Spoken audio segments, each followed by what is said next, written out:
ইরাকের একজন বিখ্যাত আলেম মালিক বিন দিনার একবার এক বিশাল মাহফিলে বক্তব্য দিতে দাঁড়ালেন।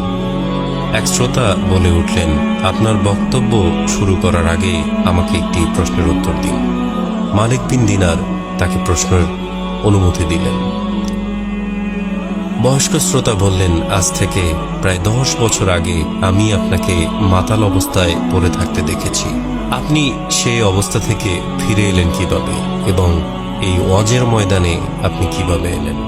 মালিক বিন দিনার কিছুক্ষণ মাথা নিচু করে রইলেন, তারপর বললেন, ঠিক বলেছেন, আমি সেই ব্যক্তি। শুনুন তাহলে। একদিন এক কদরের রাতে মদের দোকান বন্ধ ছিল। দোকানিকে অনেক অনুরোধ করে এক বোতল মদ কিনে বাসায় চলে আসলাম। বাসায় গিয়ে খাবো এই শর্তে। বাসায় ঢুকলাম, ঢুকেই দেখি আমার স্ত্রী সালাত আদায় করছে। আমি আমার ঘরে চলে গেলাম এবং বোতলটা টেবিলে রাখলাম।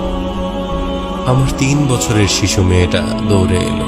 টেবিলের সাথে ধাক্কা খেয়ে মদের বোতলটি মাটিতে পড়ে গেল। অবুঝ মেয়েটি খিলখিল করে হাসতে লাগল। ভাঙা বোতলটি ফেলে দিয়ে আমি ঘুমাতে গেলাম।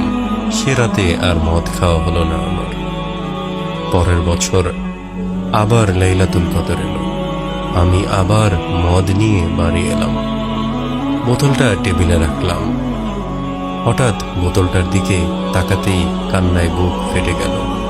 3 মাস আগে আমার শিশু কন্যাটি মারা গিয়েছে।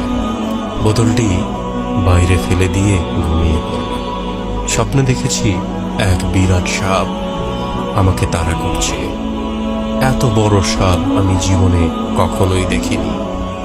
আমি ভয়ে দৌড়াচ্ছি। এমন সময় এক দুর্বল বৃদ্ধকে দেখলাম। বৃদ্ধ আমাকে বলল, আমি খুব দুর্বল এবং ক্ষুধার্ত। এই সাপের সাথে আমি পারব না। তুমি ওই পাহাড়ের ডান দিকে উঠে যাও।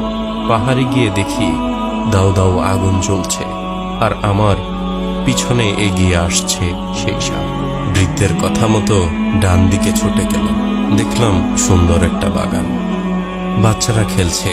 গেটে দারোয়ান দাঁড়িয়ে আছে। দারোয়ান আমাকে বলল, বাচ্চারা দেখো তো এই লোকটিকে, একে সাপটি খেয়ে ফেলবে, নয়তো আগুনে ফেলে দিবে। দারোয়ানের কথায় বাচ্চারা ছুটে এলো। তার মাঝে আমার মেয়েটাও ছিল। মেয়েটি আমার ডান হাত জড়িয়ে ধরে বাম হাতে থাপ্পড় দিয়ে সাপটিকে দূরে ফেলে দিল। অমনি সাপটি চলে গেল।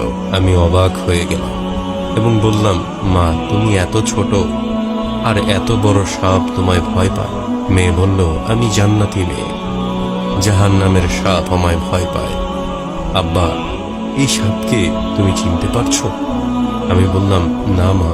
আমার মেয়ে বলল, বাবা, এ তো তোমার নফস। নফসকে তুমি এত বেশি খাবার দিয়েছ যে সে আজ এত বড় এবং এত শক্তিশালী হয়েছে। সে তোমাকে আজ জাহান্নাম পর্যন্ত তাড়িয়ে নিয়ে এসেছে। মেয়েকে বললাম, পথে এক দুর্বল বৃদ্ধ আমাকে এখানে আসার পথ বলে দিয়েছে। সে কে? মেয়ে বলল, তাকেও চিনুনি? সে তোমার আত্মা, সে তোমার রূপ। তাকে তো কোনোদিনও খেতে দাওনি তুমি। সে না খেয়ে এতই দুর্বল হয়ে পড়েছে যে কোনো রকম বেঁচে আছে। সেদিন থেকে আমি আমার রূহকে খাদ্য দিয়ে যাচ্ছি আর নফসের খাবার একেবারেই বন্ধ করে দিয়েছি। চোখ বন্ধ করলে সেই ভয়াল রূপটি দেখতে পাই আর দেখি রূহকে, কত দুর্বল, হাঁটতে পারে না। ঝরঝর করে কেঁদে ফেললেন মালিক বিন দিনার। আল্লাহ তাআলা আমাদের সকলকে বোঝার তৌফিক দান করুক। আমিন।